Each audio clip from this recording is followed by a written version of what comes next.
एक गांव में काशीराम और छोटे लाल नाम के दो आदमी रहते थे। दोनों का घर एक दूसरे के सामने था। काशीराम का घर बड़ा और आलीशान है और छोटे लाल का घर साधारण है। काशीराम एक अमीर हलवाई था। उसकी गांव में सबसे बड़ी मिठाई की दुकान थी, जबकि छोटे लाल एक मध्यम स्तर का किसान था। काशीराम घमंडी और ईर्ष्यालु स्वभाव का था। वह दूसरों को नीचा दिखाने का कोई मौका नहीं छोड़ता था। अरे छोटे लाल चपड़गंजू, ये क्या बुढ़े लोगों की तरह धोती कुर्ता पहने रहते हो? मेरी तरह पैंट शर्ट पहना करो। दुनिया सलमान खान के जमाने में आ गई है और तुम अभी तक दिलीप कुमार के जमाने में पड़े हो। मैं किसी के जमाने में नहीं जी रहा हूँ, मैं अपने जमाने में जीता हूँ। तुम्हें पैंट शर्ट पहनने में खुशी मिलती है तो तुम पहनो, मुझे तो धोती कुर्ता ज्यादा आरामदायक लगता है। अल्लाह के नाम पर कुछ दे दो बेटा, कई दिनों से भूखा हूं। गरीबों की दुआ लगेगी, भगवान तुम्हें और देगा। मुझसे बिल्कुल दूर, राम राम जपना, पराया माल अपना। मेरे पास तुम्हें देने के लिए कुछ नहीं। छोटे लाल फकीर को अपने घर ले जाकर खाना खिलाता है। फकीर उसे बहुत दुआएं देकर जाता है। एक दिन छोटे लाल की पत्नी की तबीयत बहुत बिगड़ गई। जब वह अपनी पत्नी को डॉक्टर के पास लेकर गया तो डॉक्टर ने उसे बताया कि इलाज में 1 लाख का खर्चा आएगा। छोटे लाल ने कुछ दिन पहले ही अपनी बेटी की शादी की थी, इसलिए उसके पास रुपए नहीं थे। वो काशीराम के पास मदद के लिए पहुंचा। काशीराम, मुझे सिर्फ 1 लाख रुपए दे दो, चाहो तो मेरे खेत गिरवी रख लो। उस छोटे से खेत के लिए 1 लाख रुपए मैं नहीं दे सकता। तुम गरीबों पर बहुत दया करने वाले बनते हो ना। अब जाओ, उस फकीर से पैसे मांग लो जिसे तुमने खाना खिलाया था। छोटे लाल बेचारा रोने लगा, क्योंकि काशीराम के अलावा कोई गांव में इतना अमीर नहीं था जो उसे 1 लाख रुपए दे सके। छोटे लाल के पास अब एक ही उपाय बचा था कि वो अपना खेत जितने में भी हो सके उतने में ही बेच दे। छोटे लाल रोते हुए अपने खेत पर पहुंचा तो उसे अपनी आंखों पर विश्वास नहीं हुआ। खेत में 4-4 फुट तक इमरती लगी हुई थी। कहीं मैं सपना तो नहीं देख रहा? छोटे लाल ने एक इमरती खाकर देखी। ऐसी स्वादिष्ट इमरती उसने अपने जीवन में कभी नहीं खाई थी। मैं इन इमरतियों को बेच सकता हूँ, लेकिन पता नहीं लोग खाना पसंद करेंगे या नहीं। एक बार प्रयास तो करना ही चाहिए। छोटे लाल ने पूरे गांव में पोस्टर लगा दिए। पोस्टर पर लिखा है, खेत की स्वादिष्ट इमरतियां खाओ। कुछ ही दिनों में छोटे लाल के खेत पर इमरतियों का स्वाद चखने के लिए लोगों की लंबी लाइन लगने लगी। जो भी इमरतियां खाता उंगलियां चाटता रह जाता। छोटे लाल के पास जल्द ही 1 लाख रुपए इकट्ठे हो गए और उसने अपनी पत्नी का इलाज करा लिया। उधर काशीराम की दुकान पर मिठाई की बिक्री बहुत कम हो चुकी थी। दिवाली आई, लेकिन लोगों ने छोटे लाल की इमरतियां खाई और बांटी। काशीराम की दुकान से बहुत कम लोगों ने मिठाई खरीदी। काशीराम ने लोगों के मुंह से छोटे लाल की इमरती के खेत के बारे में सुना तो वह भौचक्का रह गया। इमरती का खेत? जरा मैं भी जाकर देखूं। काशीराम रात में इमरती का खेत देखने गया। उस समय खेत पर कोई नहीं था। बात तो सच है गांव वालों की, इमरती स्वादिष्ट भी बहुत है, लेकिन जब तक ये इमरती है तब तक मेरा धंधा चौपट रहेगा। इसलिए इन्हें साफ करना पड़ेगा। मेरी भूख बहुत है। काशीराम खेत की सारी इमरतियां खा गया, लेकिन अगले दिन इमरतियां दोबारा उगाईं। उधर ढेर सारी इमरतियां खाने के कारण काशीराम का पेट खराब हो गया। पेट में बड़ा दर्द हो रहा है। खाने से इमरतियां कम नहीं हुई, कुछ और उपाय करना पड़ेगा।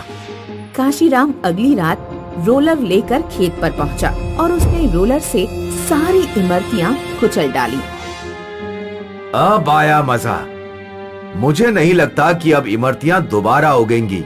काशीराम खुश होकर घर लौट गया, लेकिन अगले दिन इमरतियां फिर उगाईं। ये तो हद हो गई।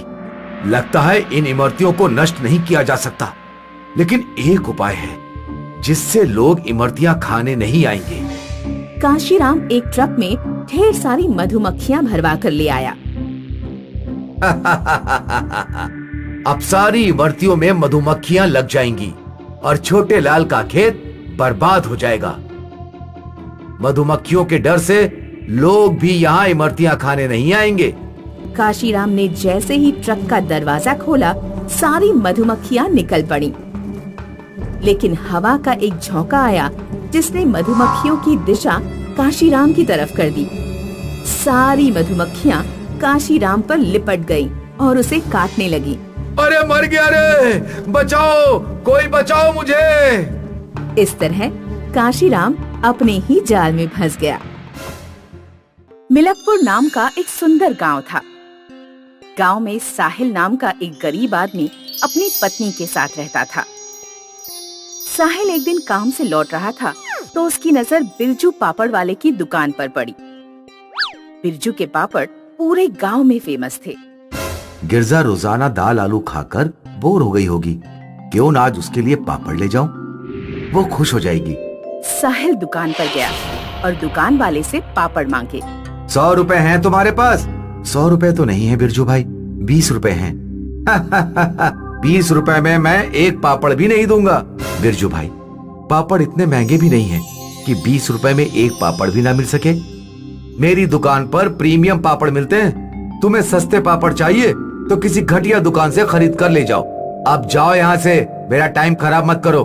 गांव में पापड़ की कोई और दुकान नहीं थी। साहिल उस दिन बहुत उदास होकर घर लौटा। उसकी पत्नी ने उसके चेहरे की उदासी भांप ली। क्या हुआ? क्या आज फिर से मालिक से झगड़ा हो गया? नहीं, ये बात नहीं है। साहिल अपनी पत्नी को पापड़ के बारे में सारी बात बताता है। मुझे खुश करने के लिए पापड़ खरीदना चाहते थे और खरीद नहीं पाए तो उदास हो गए। कहते हैं जो होता है अच्छे के लिए होता है। इसमें अच्छे के लिए क्या हुआ है?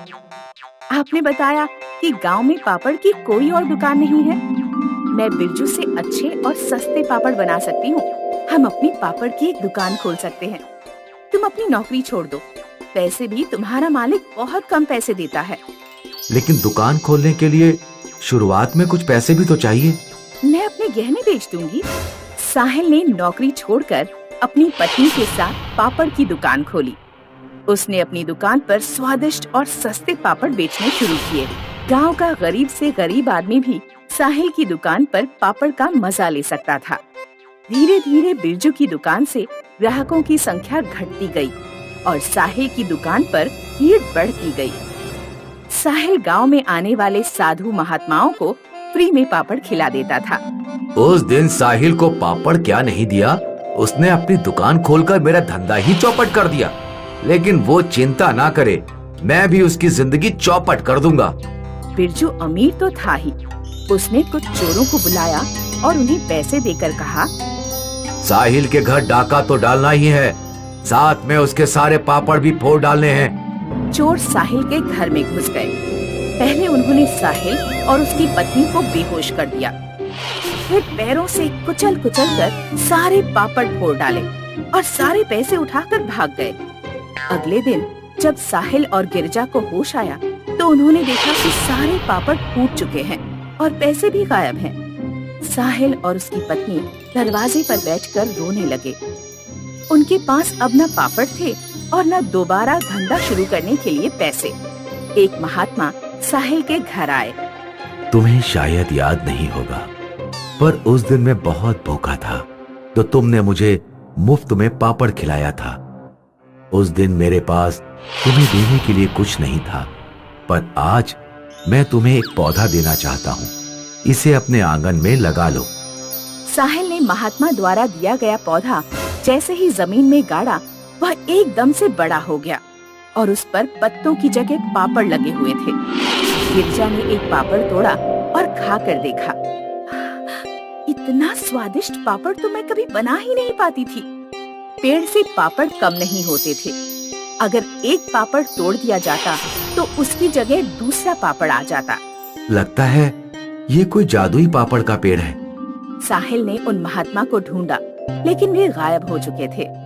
साहिल ने आंगन में ही दुकान खोल ली और उसका पापड़ का धंधा पहले से भी दोगुनी गति से चलने लगा। बिरजू को पापड़ के पेड़ के बारे में पता चला। इस बार तो चोरों को पैसे देने की भी जरूरत नहीं पड़ेगी, वो पेड़ तो मैं खुद ही जाकर काट डालूंगा। बिरजू रात के 2 बजे चुपके से साहिल के आंगन में गया और पेड़ काटने लगा। जब लगभग आधे से ज्यादा पेड़ कट गया तो साहिल ने देखा कि पेड़ उसी की तरफ झुका जा रहा है। बिरजू दूसरी दिशा में गया तो पेड़ दूसरी दिशा में झुक गया। ये कैसा पेड़ है? जिधर मैं जा रहा हूँ उधर को ही झुका जा रहा है। 3 तक गिनती करूंगा, फिर इसे छोड़कर सीधे भाग लूंगा। 1 2 3। बिरजू बड़ी तेजी से भागा, लेकिन पेड़ सीधे उसके ही ऊपर गिरा। अरे मर गया रे! कोई बचाओ! मैं पेड़ के नीचे दब गया। कोई बचाओ मुझे! बिरजू की आवाज सुनकर साहिल, उसकी पत्नी और गांव वाले इकट्ठे हो गए। वे समझ गए कि बिरजू ने पेड़ काटा और पेड़ उसी के ऊपर गिर गया। मुझे माफ कर दो साहिल, मैंने तुम्हारा पेड़ काटा, तुम्हारे घर डाका भी डलवाया। मुझे माफ कर दो। गांव वालों, मैं फिर कभी ऐसा नहीं करूंगा। गांव वालों, मुझे इस पेड़ से बाहर निकाल दो। हम तुम्हें एक ही शर्त पर पेड़ के नीचे से निकालेंगे कि तुम ये गांव छोड़कर चले जाओगे। गांव वालों ने जैसे ही बिरजू को पेड़ के नीचे से निकाला, पेड़ अपने आप ही दोबारा खड़ा हो गया। बिरजू गांव छोड़कर चला गया और साहिल खुशी खुशी अपनी पत्नी के साथ रहने लगा।